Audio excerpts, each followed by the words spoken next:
What's up, guys? Welcome back to another video. Today we are going to be doing a series review. Again, still branching off a little bit from the birthday stuff. If that sounds like fun for you guys, definitely stick around. We're going to be talking about the Ravenhood series today by Kate Stewart. It's reading time here at J-Bay's Corner. For those of you that are new here, my name is Jaya. I put out videos every Wednesday and Sunday, primarily on bookish related content with a little bit of randomness here and there. If that sounds like something you may enjoy, you are definitely in the right place. And I'm so excited to share all of these wonderful books with you guys. That being said, this particular series is written by Kate Stewart. It has been out for some time now, and it is one of those series that has been sitting on my shelf waiting to be read for quite some time, and I'm very thankful that I finally finished the series. For those of you that are new here, welcome, welcome, welcome. Here in this little corner of the internet, we talk all things books with a little spattering of randomness as required, usually in relation to weddings that we've attended or trips that we've been on, things like that. For those of you that are returning, thank you so much for being here. Thank you so much for your support. I would not be able to do this without every single one of you. I love the little bookish community we're creating, and I'm so excited to share this series with you guys. Okay, so let's talk a little bit about this wonderful series. So this series is basically following our main character, Cecilia, and her love interest throughout the course of the books, as well as her relationship to the Ravenhood, which is basically a secret brotherhood that has been created in order to help correct corruption that's going on within the world at all levels possible. So think secret society, but with a positive spin on it, I guess.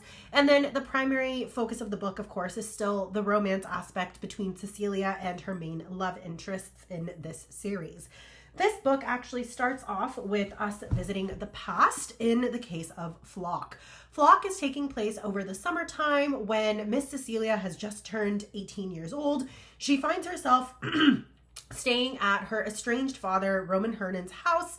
And while she is there, she's basically being tasked with the responsibility of working in his factory, learning what the business entails from the ground up, so that when the time comes and he signs over his shares to her, she has an understanding of how the company works. Now, the only problem is Roman has been very detached from her life up until this point. She has primarily been raised by her mother, and her mother finds herself in a position where she's had a mental breakdown. She's not doing her best. She is currently just moved in with her new boyfriend, which has been good for her and her health. But because her mother had Cecilia at such a young age, they kind of have reversed roles in terms of the relationship between the two of them. So we have Cecilia kind of playing a motherly role to her mother, especially when she's going through this hard time in life. And in order to ensure that her mother gets a payout from her father and to ensure that she is taken care of, Cecilia agrees to the terms of living at her father's house over the course of the summer in order to understand the business and to create an opportunity for herself to gain a little bit of money to take care of her family as well as to go to college. So during the course of this, we find out that she, again, is very estranged from her father. They don't have the best relationship. He's oftentimes not home. So she finds herself alone in this new town where she doesn't really know what to do with herself, in the town of Triple Falls.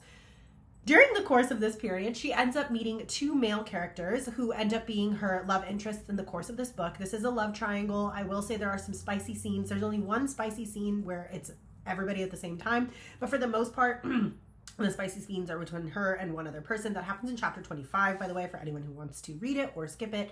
And then in terms of the novel, she ends up finding relationships with Dom and Sean. So Dominic and Sean. In the course of this, we also find out that Dom and Sean have basically grown up together since they were kids, and they are both involved in the Ravenhood, which we hear a little, quiet words about throughout the course of the book. We don't really know what it is. We don't really know what its purpose is. And this is definitely following the summertime when she creates a relationship with these two men and she starts to penetrate into the Ravenhood. Now, the thing is, they have an eye on her dad and they basically want to take him down because they believe that he's corrupt. And many people are currently acting against the father. The problem is she doesn't know. So when she was first approached by these men, she's very much approached as a target to get intel on the father.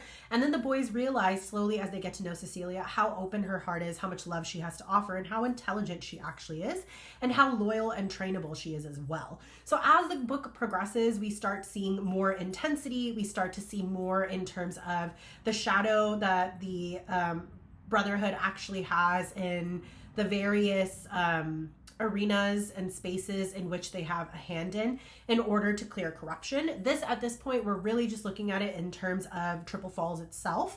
And then at the end of the book, when their relationship is found out, basically Dom and Sean are forced out by the main leader of the Brotherhood, aka the Frenchman. And Cecilia finds herself alone in a predicament where she doesn't know what to do with herself after dealing with the loss of the two boys, as well as dealing with understanding and learning about all the corruption involved around her father and the possible role he may have played in a murder that was covered up many, many years ago. So as this book progresses, we're learning more and more about the shadow world and the effects of the Brotherhood. We also get to see this lovely love interest between the main character Cecilia and the two boys. Very, very sweet book. We also see her mind being opened up to the possibility of being separated from her phone, really living in the moment, enjoying the moment, things like that. I do have a few quotes that I actually ended up highlighting in this book in relations to that. So one is, "You're taking me on a hike. It will be worth it." And then she says,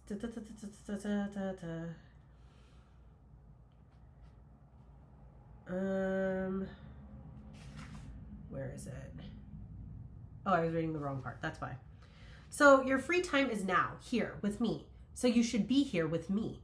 They say the land of the free and the home of the brave," he mutters, shaking his head as he resumes our walk. "Yeah, they do." I follow behind him. "Your point?" He turns back to me. "I say it's the land of the mentally inept, electronically dependent, and brainwashed media slaves.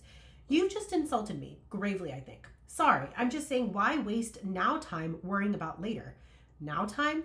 It's only the measure of time that matters. Time itself is just an invisible line, a measure people made up, right? You know that. And while it's good for reference, it's also a major stress trigger because you're letting it control you. Don't be sorry, just don't give it power. Now is now. Later will eventually be now. Don't be a slave to the insanity of keeping time and keeping up. Now is the only thing you have control over, and even so, it's an illusion. Maybe, or maybe everyone needs to wake up and snap out of business mode. But they won't because they're too cozy in the down comforters they bought from an Instagram ad." So I really thought that was a powerful statement, this idea of, separating from your phone and technology and really living in the now moment. I thought that was a very valid point that Sean made. And I just think that it's absolutely adorable, the relationship that he cultivates with her. And then there was another moment that was very powerful too. "Even though I vowed to be different from my mother in the way I live my life, we have the same disease. We crave the all-consuming, soul-stealing, drama-filled romances that are destined to end badly. I inherited my heart from her, and it's relentless." I love the description there. I love the way that she talks about the heart. I just think Kate Stewart has such a beautiful way with words, and I think she really helps you live in the character's head, and she's also fleshed out her characters very beautifully. So overall, Flock was very enjoyable. I ended up giving this book a solid 4 stars, and I do recommend it. The next book in the series is called Exodus. Now, I will say this book breaks your heart. It definitely starts in the past and then moves into present time now. In this book, we're introduced to a new character named Tobias King. He is the Frenchman, aka the leader of the Ravenhood. He's the brother of Dominic and the best friend and brother-like, father-like character to Sean as well. Now, the two boys have been exiled, and Tobias is in a position where he doesn't understand why those closest to him have betrayed him over this silly girl, and he's doing everything in his power to avoid her. But slowly over time, he starts to understand Cecilia, her innocence, and the beauty that she actually has to offer, as well as the intelligence that she has to her in order to understand the world that Tobias works in and lives in. Over the course of time, their relationship changes. There's a romance that ensues there, and he is the main love interest throughout the rest of the series. The other thing that we also get to see is Cecilia learning more and more about the shadow world of the Ravenhood. And in the course of this book, we see all of the things that happen that culminate in a death of a major and wonderful character, and then how it affects the three of them.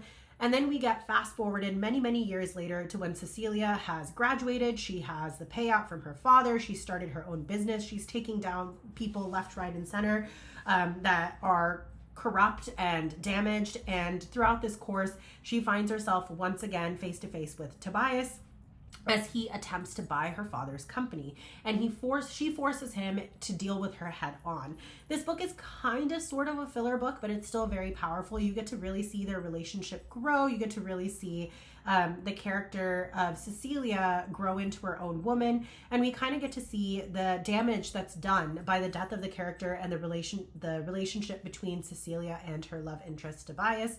And we also get to see just what's happened in the aftermath of her leaving the town and everything that happened in the 10 years that she's been gone.